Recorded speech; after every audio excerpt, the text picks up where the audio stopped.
Bien, ¿cómo están?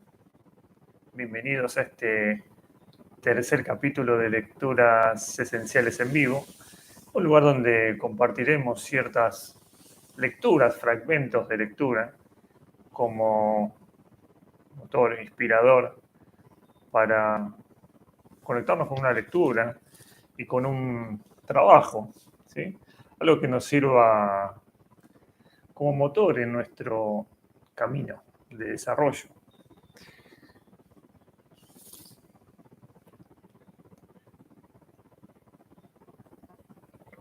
Bueno, gracias a los que se conectan para ver esto en vivo y también gracias a los que por alguna otra razón lo ven grabado, ¿sí? Un poco refrescando la idea original de este tipo de transmisiones es que podamos tener un espacio, un momento que sea para uno mismo. Digamos que estas transmisiones en vivo no van a ser entretenimiento, ni de casualidad, todo lo contrario, ¿no? Para entretenimiento ya tenemos Netflix, tenemos ese tipo de cosas. Acá la idea es poder conectarse con algo que sea esencial, ¿no? Por eso el título de lecturas esenciales, de algo que sea como, no sé, un corazón, algo que nos pueda conectar con algo verdadero, con uno mismo, ¿no? O sea, decir, bueno, este espacio es para mí. Fuera el resto de distracciones de la vida mecánica, como dice el cuarto camino, o del sistema, o como les guste llamarlo. Decir, bueno, me voy a tomar un momento para conectarme con algo diferente a todo lo que anda dando vuelta por ahí y leer un fragmento al menos y que eso les sirva a ustedes como motor para luego continuar con la lectura y también que les sirva para el desarrollo interior. Bueno, la lectura que elegí hoy es un clásico también, que es la alegoría de la caverna de Platón, que ilustra un poco lo que es la condición humana en este planeta, ¿no? Es muy interesante. El texto es un clásico, seguramente muchos ya conocerán la alegoría. Quizás alguno no la leyó, la conoce solamente de oído. Hoy vamos a leer un fragmento. También vamos a leer un poco al principio una breve nota sobre la vida de Platón. Así que es también interesante. Así que bueno, vamos a empezar a leer un poco lo que es la vida de Platón. Entonces, Platón nació en Atenas en el año 427 a.C., de familia aristocrática. Su infancia coincidió con la guerra del Peloponeso y solo conoció el poderío y el florecimiento de Atenas por referencias y tradiciones. Sus parientes más próximos eran enemigos de la democracia. Según Diógenes Laercio, su madre era prima hermana de Critias el tirano, que se estableció como jefe de gobierno después de la paz con Esparta. Y él mismo se sintió inclinado hacia la política, pero se mantuvo a la espera de una ocasión para poder participar. Recibió una educación muy cuidada en gimnasia y música, que eran el fondo de la educación ateniense, además de aprender a honrar a los dioses y a observar los ritos sin fanatismo ni misticismo, como correspondía a toda buena casa de Atenas. También escribió poemas y tragedias que, según se dice, quemó cuando a los 20 años encontró a Sócrates y a sus amigos. Con él vivió los 8 años que precedieron a la muerte de su maestro. Fíjense que, entre paréntesis, ¿no? Lo que es la educación en esas épocas que han recibido, un poco en comparación a la educación que tenemos hoy, ¿no? La figura de Sócrates recorriendo las calles de Atenas, enseñando a sus ciudadanos, le influyó más que la caída de la ciudad en manos de sus enemigos y que la muerte de algunos de sus parientes, víctimas de la política. Sócrates pretendía que reformando a los individuos se podía conseguir la felicidad de la ciudad. Voy a repetir esta último renglón. Sócrates pretendía que reformando a los individuos se podía conseguir la felicidad de la ciudad. Así Platón también se dedicó a ello, puesto que seguía pensando en la carrera política. Pero los excesos de los 30 le horrorizaron y cuando volvió la democracia se animó a mezclarse en los asuntos del Estado. Pero la condena de Sócrates lo defraudó por completo, aunque renunció a tomar parte en los asuntos públicos. La ciudad no dejó de interesarle e intentó preparar con sus obras un estado de cosas en que los filósofos podrían poner fin a los males que aquella soportaba. En el proceso de Sócrates, Platón salió fiador, y cuando Sócrates bebió la cicuta, él estaba enfermo y no pudo asistir a sus últimos momentos. Después de su muerte, se retiró a Megara con Euclides y Terpsión, discípulos como él de Sócrates. Después tuvo que volver a Atenas y servir en la caballería. Al terminar, emprendió un viaje por Egipto, Cirene, Sicilia e Italia meridional, lugares todos donde recibió lecciones de los mejores filósofos, en especial de los pitagóricos. Y dicen también que en Egipto recibió la iniciación de Isis, y ya antes en Grecia había recibido la de Eleusis. En Italia trabó amistad con los pitagóricos Filolao, Arquita y Timeo, a los que les debe grandes conocimientos de aritmética, astronomía y música. En Siracusa fue recibido por el viejo Dionisio como un extranjero distinguido y se hizo amigo de Dion. Cuentan que Dionisio se cansó de él e hizo que lo vendieran como esclavo en Egina, donde fue comprado y redimido en 20 minas por el cirenaico Aniceris. Volvió a Atenas hacia el año 388. Tenía entonces 40 años. La guerra con Esparta iba a terminar el año siguiente. Dos discípulos de Sócrates le habían defendido al maestro. Habían abierto una escuela y publicaban sus escritos con éxito. Platón también se dedicó a enseñar. Compró para ello un pequeño terreno próximo al gimnasio Academo, de donde deriva el nombre de academia, dado a la escuela platónica. Esta era una sociedad de estatutos rigurosos, poseedora de grandes bienes, favorecida con varios legados y que se reunía en asambleas. Después de la organización pitagórica, representa la otra gran organización de trabajo comunitario. Allí tenía lugar el análisis del pensar y del lenguaje, de la retórica y de la poesía, del derecho, del Estado, de la moral y la religión. Al mismo tiempo, el análisis del cosmos por medio, sobre todo, de la matemática y la astronomía en la escuela pitagórica y en la atomista.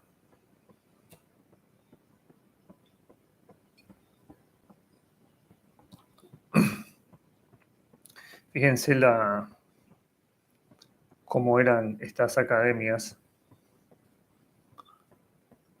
Abarcaban, no eran parciales unilaterales, no me voy a recibir de esto, sino que estudiaban todas las ciencias.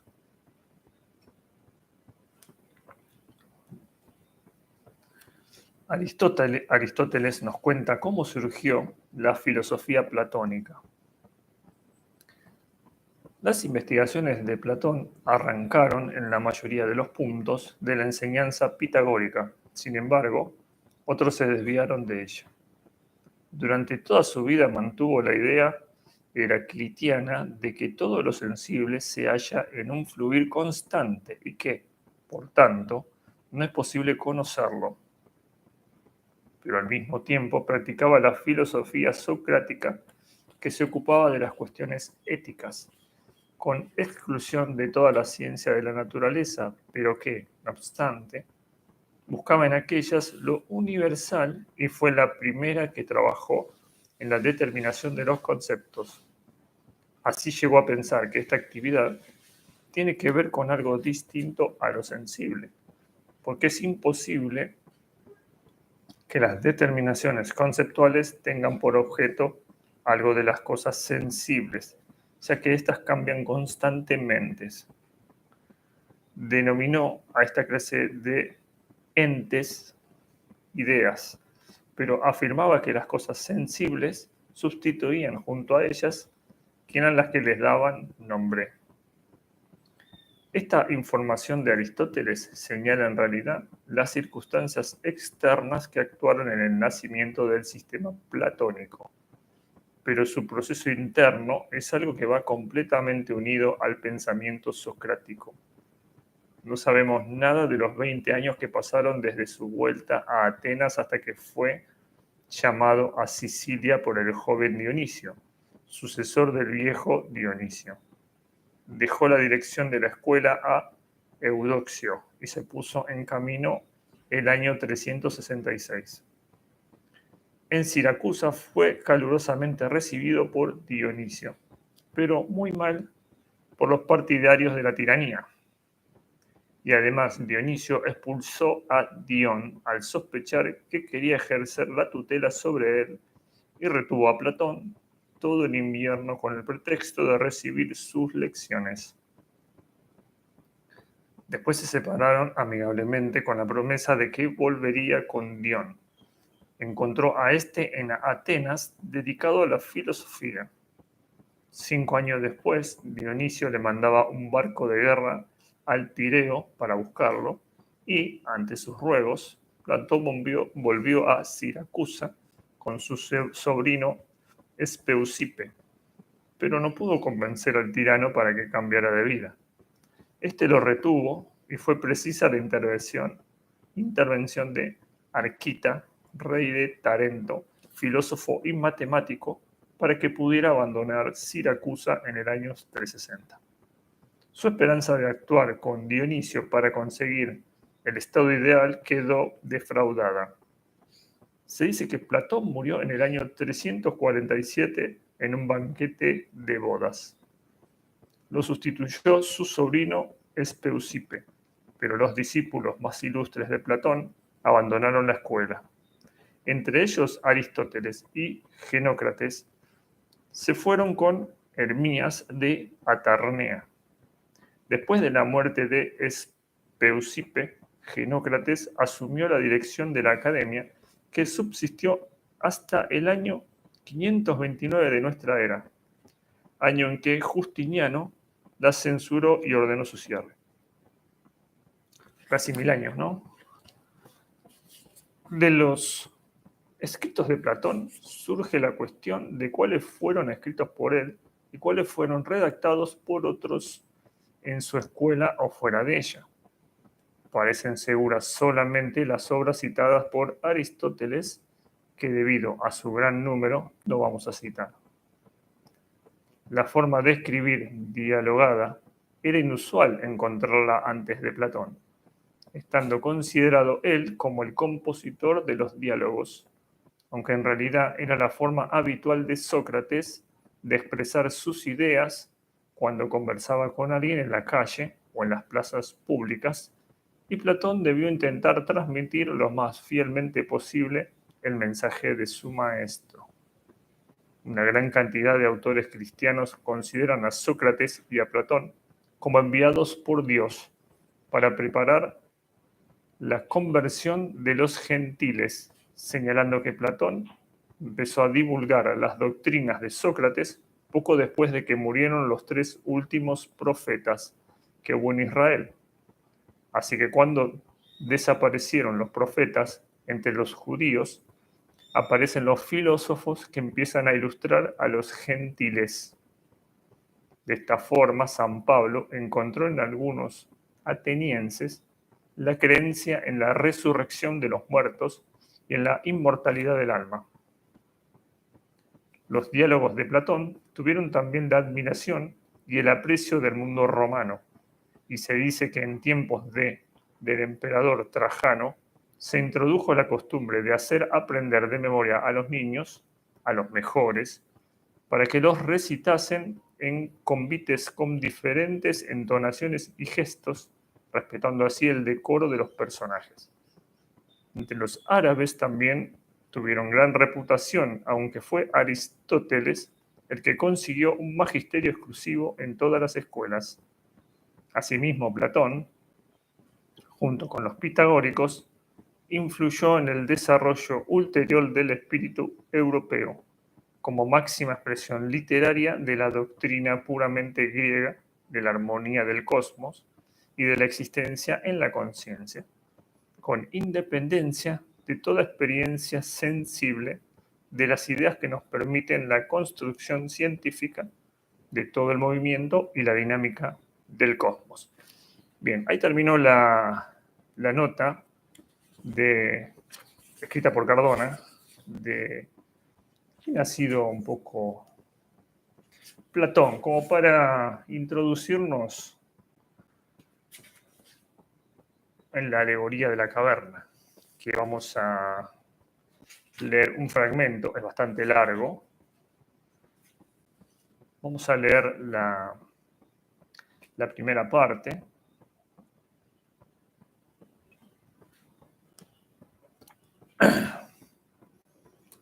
Es muy interesante la alegoría.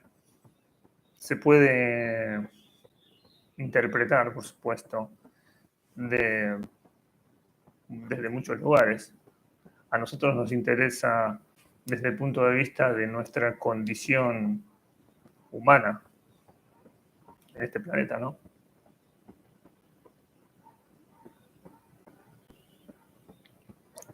Esta alegoría se encuentra en el libro La República, en el libro séptimo, y está escrita en forma de diálogo, ¿no? Como venía diciendo las notas de Platón, la introducción que leímos, ¿sí?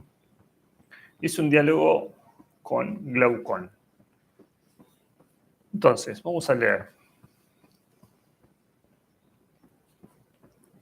Ahora represéntate el estado de la naturaleza humana con relación a la ciencia y a la ignorancia, según el cuadro que te voy a trazar.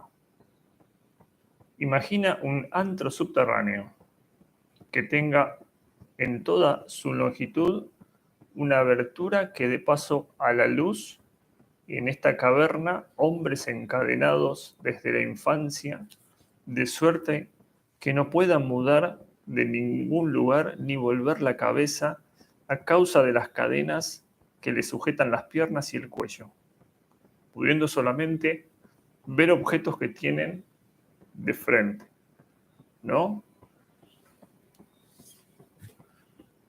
Personas encadenadas en una caverna, una especie de túnel subterráneo, no pueden mover la cabeza ni nada, solamente pueden ver hacia el frente.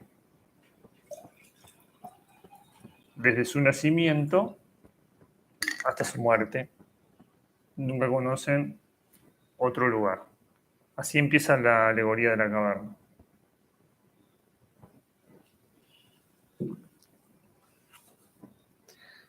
Detrás de ellos, a cierta distancia y a cierta altura, supóngase un fuego cuyo resplandor les alumbra y un camino escarpado entre ese fuego y los cautivos. O sea que detrás de ellos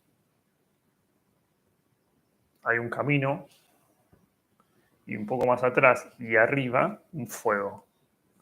¿Sí? Como si donde está ese sol estaría un fuego, ¿no?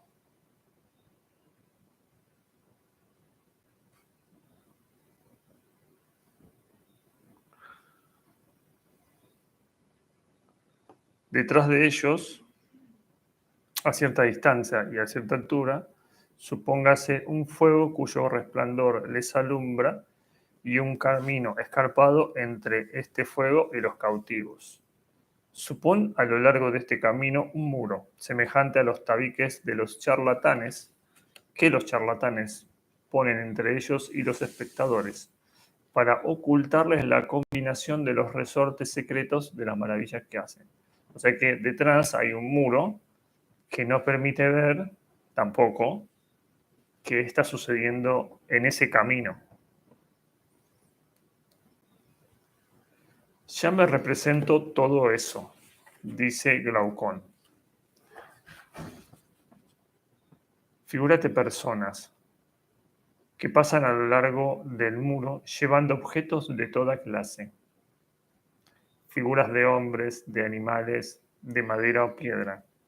De suerte que todo esto aparezca sobre el muro, entre los porteadores de todas las cosas.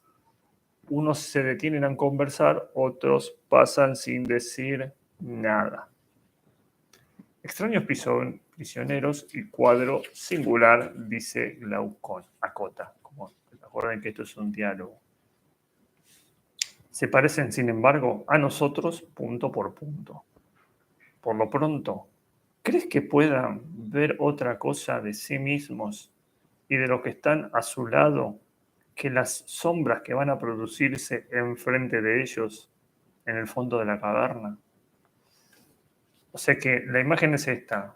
Vamos a repasarla. Para los que estén quizás oyéndolo por primera vez.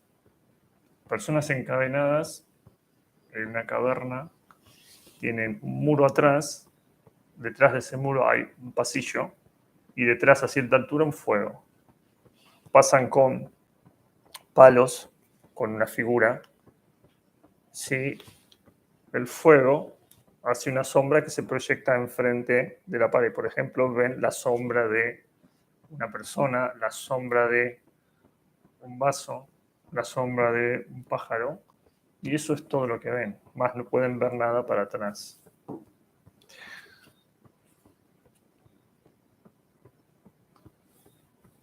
Entonces, pregunta, ¿crees que puedan ver otra cosa de sí mismos y de los que están a su lado que las sombras que van a producirse enfrente de ellos en el fondo de la caverna? Ni cómo habrían de poder ver más si desde su nacimiento están precisados a tener la cabeza inmóvil, dice Glaucón. Y respecto de los objetos que pasan detrás de ellos, ¿pueden ver otra cosa que las sombras de los mismos? No, responde Glaucón. Si pudieran conversar unos con otros, ¿no convendrían en dar a las sombras que ven los nombres de las cosas mismas? Sin duda. Y si en el fondo de su prisión hubiera un eco que repitiese las palabras de los transeúntes, ¿no se imaginarían oír hablar a las sombras mismas que pasan delante de sus ojos? Sí. En fin, ¿no creerían que pudiera existir otra realidad que estas mismas sombras? Sin duda.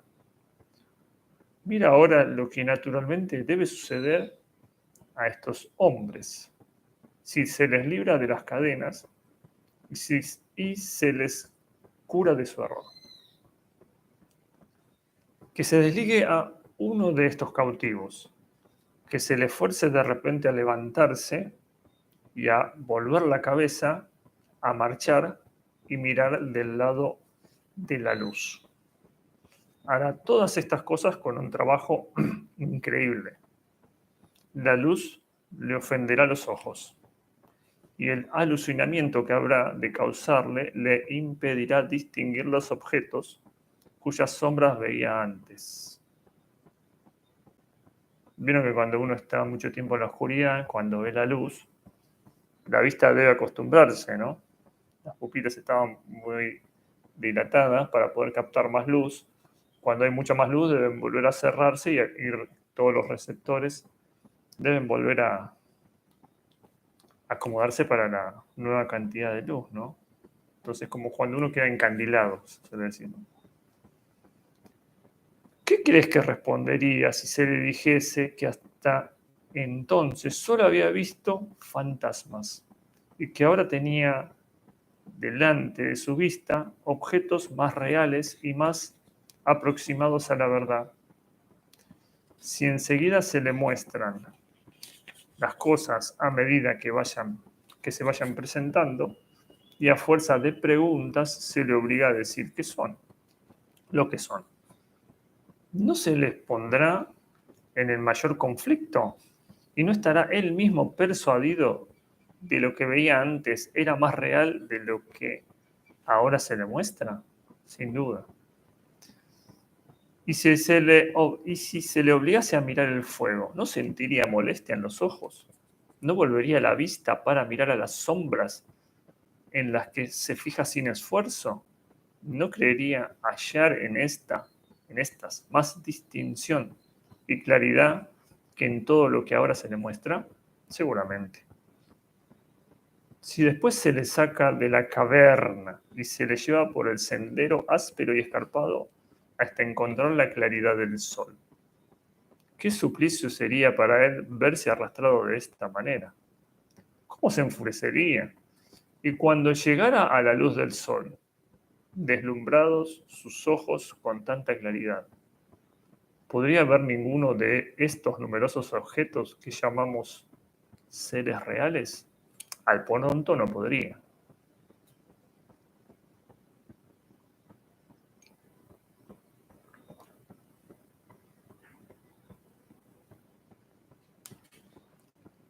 Necesitaría indudablemente algún tiempo para acostumbrarse a ello.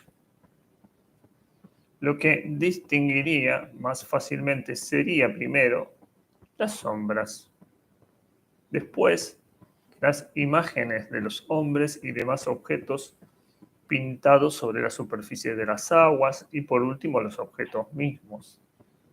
Luego dirigiría sus miradas al cielo, al cual podría mirar más fácilmente durante la noche a la luz de la luna, ¿no? Cuando no está el sol. Sin duda, dice Glaucón. Y al fin podría no solo ver la imagen del sol en las aguas y donde quiera que se refleja, sino fijarse en él y contemplarlo allí donde verdaderamente se encuentra. Sí. Después de esto, comenzando a razonar, llegaría a concluir que el sol es el que crea las estaciones y los años, el que gobierna todo el mundo visible y el que es, en cierta manera, la causa de todo lo que se veía en la caverna. Es evidente que llegaría, como por grados, a hacer todas esas reflexiones. Si en aquel acto recordaba su primera estancia, la idea que allí se tiene de la sabiduría y sus compañeros de esclavitud, no se regocijaría de su mudanza y no se compadecería de las desgracias de aquellos? Seguramente. ¿Crees que envidiaría aún los honores, las alabanzas y las recompensas que allí se daban al que más pronto observaba las sombras a su paso, al que con más seguridad recordaba el orden en que marchaban, yendo unas delante de las otras o juntas, y en qué concepto era el más hábil para adivinar su aparición, o que tendría envidia a los que eran en esta prisión más poderosos y más honrados? ¿No preferiría, como Aquiles en Homero, pasar la vida al servicio de un pobre labrador y sufrirlo todo antes que recobrar su primer estado y sus primeras ilusiones? No dudo que estaría dispuesto a sufrir cuanto se quisiera antes que vivir de esa suerte, agrega Glaucón.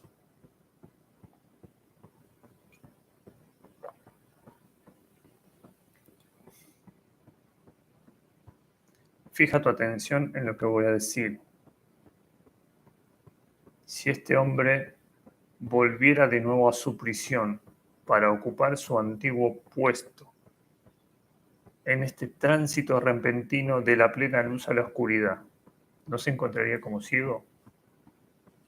Sí.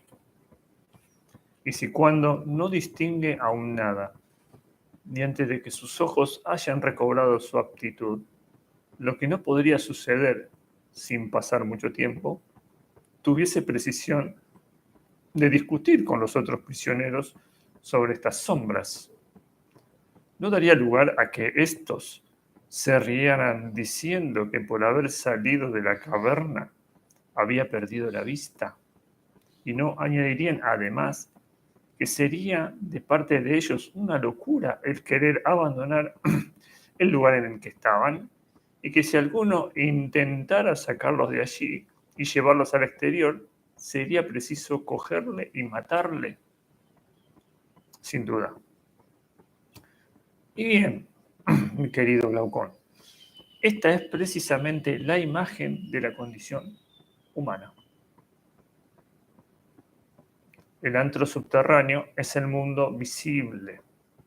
El fuego que le ilumina es la luz del sol. Este cautivo que sube a la región superior y que la contempla es el alma que se eleva hasta la esfera inteligible. He aquí por lo menos lo que yo pienso, ya que quieres saberlo. Sabe el Dios si es conforme con la verdad. En cuanto a mí, lo que me parece en el asunto es lo que voy a decirte. En los últimos límites del mundo inteligible está la idea del bien, que se percibe con dificultad, pero una vez percibida no se puede menos de sacar la consecuencia de que ella es la causa primera de todo lo que hay de bello y de bueno en el universo. Que en este mundo visible, ella es la que produce la luz y el astro es que ésta puede proceder directamente, que en el mundo invisible engendra la verdad y la inteligencia. Y en fin, que ha de tener fijos los ojos en esta idea el quien quiera conducirse sabiamente en la vida pública y en la privada. Soy de tu dictamen en cuanto puedo comprender tu pensamiento. Admite, por tanto, y no te sorprenda que los que han llegado a esta sublime contemplación desdeñan tomar parte de los negocios humanos y sus almas aspiran sin cesar a fijarse en este lugar elevado. Así debe suceder, si es que ha de ser conforme con la pintura alegórica que yo he trazado. Sí, así debe ser. Es extraño que un hombre, al pasar de esta contemplación divina a la de los miserables objetos que nos ocupan, se turbe y parezca ridículo, cuando antes de familiarizarse con las tinieblas que nos rodean, se ve precisado a entrar en discusión ante los tribunales o en cualquier otro paraje de sombras y fantasmas de justicia y explicar cómo él las concibe, delante de personas que jamás han visto la justicia en sí mismas.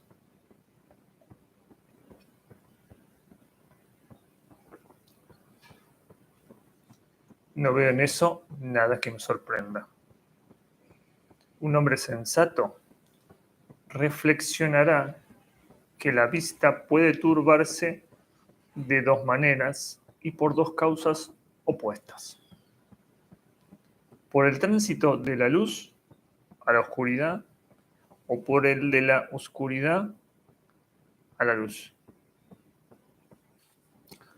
Y aplicando a los ojos del alma lo que sucede a los del cuerpo, cuando vea a aquella turbada, entorpecida para distinguir ciertos objetos, en vez de reír sin razón al verla en tal embarazo, examinará si éste procede de que el alma viene de un estado más luminoso o si es que al pasar de la ignorancia a la luz se ve deslumbrada por el excesivo resplandor de ésta. En el primer caso, la felicitará por la turbación, y en el segundo, lamentará su suerte. Y si quiere reírse a su costa, sus burlas serán menos ridículas. Y si se dirigiesen al alma que desciende de la estancia de la luz. Lo que dices es muy razonable. Si todo esto es cierto, debemos concluir que la ciencia no se aprende de la manera que ciertas gentes pretenden. Se jactan de poder hacerla entrar en un alma donde no existe, poco más o menos del mismo modo que se volvería la vista a un ciego.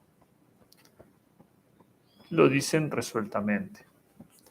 Pero lo que estamos diciendo nos hace ver que cada cual tiene en su alma la facultad de aprender mediante un órgano destinado a este fin.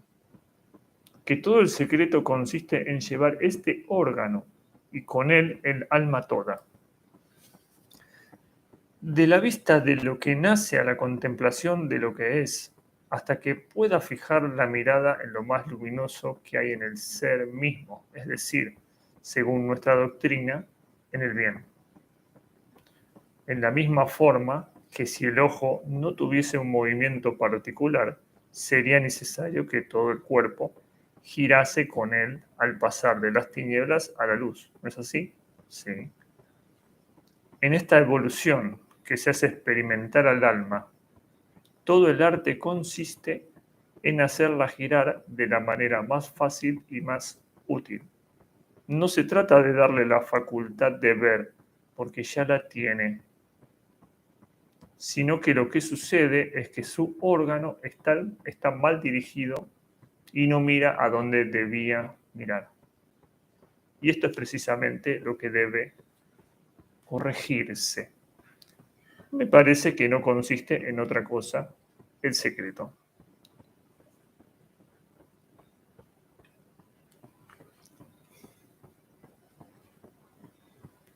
Con las demás cualidades del alma sucede poco más o menos como con las del cuerpo. Cuando no se han obtenido de la naturaleza, se adquieren mediante la educación y la cultura. Pero respecto a la facultad de saber, como es de una naturaleza más divina, jamás pierde su virtud. Se hace solamente útil o inútil, ventajosa o perjudicial, según la dirección que se le da. ¿No has observado hasta dónde llevan su sagacidad esos hombres conocidos con el nombre de embaucadores?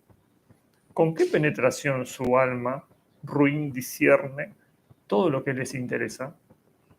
Su vista no está ni debilitada ni turbada, y como la obligan a servir como instrumento de su malicia, son tanto más maléficos cuanto más sutiles y perspicaces. Esa observación es exacta. Si desde la infancia se hubieran atajado estas tendencias criminales, que como otros tantos pesos de plomo arrastran el alma hacia los placeres sensuales y groseros y la obligan a mirar siempre hacia abajo, si después de haberla librado de estos pesos, se hubiera dirigido su mirada hacia la verdad, la habría distinguido con la misma sagacidad. Así parece. ¿No es una consecuencia probable, o más bien necesaria, de todo lo que hemos dicho, que ni los que han recibido educación alguna y que no tienen conocimiento de la verdad, ni aquellos a quienes se ha dejado que pasaran toda su vida en el estudio y la meditación, son a propósito para el gobierno de los estados los unos, porque en su conducta no tienen un punto fijo a que puedan dirigir todo lo que hacen en vida pública, en la vida privada, y los otros porque no consentirán nunca que se eche sobre ellos semejante carga, creyéndose ya en vida de las islas afortunadas. Tienes razón. A nosotros que fundamos la República, toca obligar a los hombres de naturaleza privilegiada a que se consagren a la más sublime de todas las ciencias, contemplando el bien en sí mismo y elevándose él por ese camino áspero de que hemos hablado. Pero después que hayan llegado a este punto y hayan contemplado el bien durante cierto tiempo, guardémonos de permitirles lo que hoy se les permite. ¿Qué? No consentiremos que se queden en esta región superior, negándose a bajar al lado de los desgraciados cautivos para tomar parte en sus trabajos y aún en sus honores, cualquiera que sea la situación en la que se vean. Pero ¿habremos de ser tan duros con ellos? ¿Por qué condenarles a una vida miserable cuando pueden gozar de una suerte más dichosa? Vuelves, mi querido amigo, a olvidar que el legislador no debe proponerse por objeto la felicidad de una determinada clase de ciudadanos, con exclusión de la de los demás, sino la felicidad de todos, que a este fin debe unir a todos los ciudadanos en los mismos intereses, comprometiéndolos por medio de la persuasión o de la autoridad a que se comuniquen unos a otros todas las ventajas que están en posición de procurar a la comunidad y que el formar con cuidado semejantes ciudadanos no pretende dejarlos libres para que hagan de sus facultades el uso que les acomode, sino servirles de ellos con el fin de fortificar los lazos del Estado. Es verdad, se me había olvidado. Bueno, creo que sigue y sigue. Creo que nos vamos a quedar con la imagen que se ha ilustrado de lo que es la condición humana, o sea, nuestra condición en este planeta, que tiene que ver con percibir una realidad que quizás no sea la realidad. En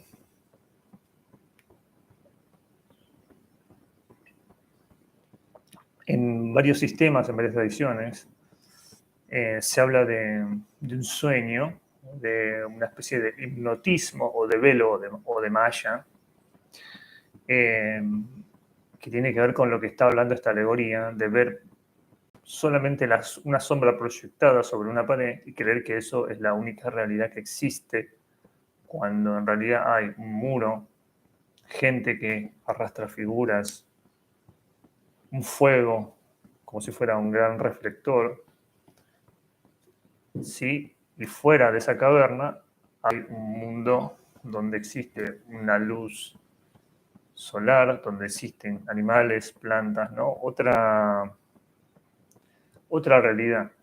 Es una linda metáfora para describir un poco lo que es el trabajo sobre sí mismo y el sendero a recorrer o el camino de la liberación, ¿no? De salir de esa caverna hacia la luz. Y que no es algo simple. Imagínense, sacarse los grilletes, ¿no? Que alguien me diga que estoy encadenado y de que eso que estoy viendo no es la verdad o la realidad, sino que existe un mundo diferente, muy diferente. Imagínense el trabajo de una persona encerrada que toda su vida vivía así, para salir de esa caverna, ascender y tener enfrente el sol y que lo queme, sentir la radiación solar en la piel. Un poco describe esta alegoría lo que es el ascenso del alma y el trabajo práctico sobre uno mismo, y en el cuarto camino se habla del sufrimiento voluntario, ¿no? O sea, sufrir voluntariamente para despertar y conocer la verdad. Bueno, gracias por la paciencia a los que han estado en esta transmisión en vivo. Espero que nos sirva como motor en nuestro trabajo, así como demás textos que iremos leyendo de a fragmentos, por supuesto, para que podamos encontrarle un espacio en nuestros días a la lectura de algo diferente, siempre que sean textos que nos sirvan para un trabajo personal o para cambiar un poco la mente, ¿no? A otras posibilidades y alejarnos quizá un poco de el bombardeo constante de malas noticias que nos termina afectando en definitiva, ¿no? Bueno, nos veremos la próxima. Gracias.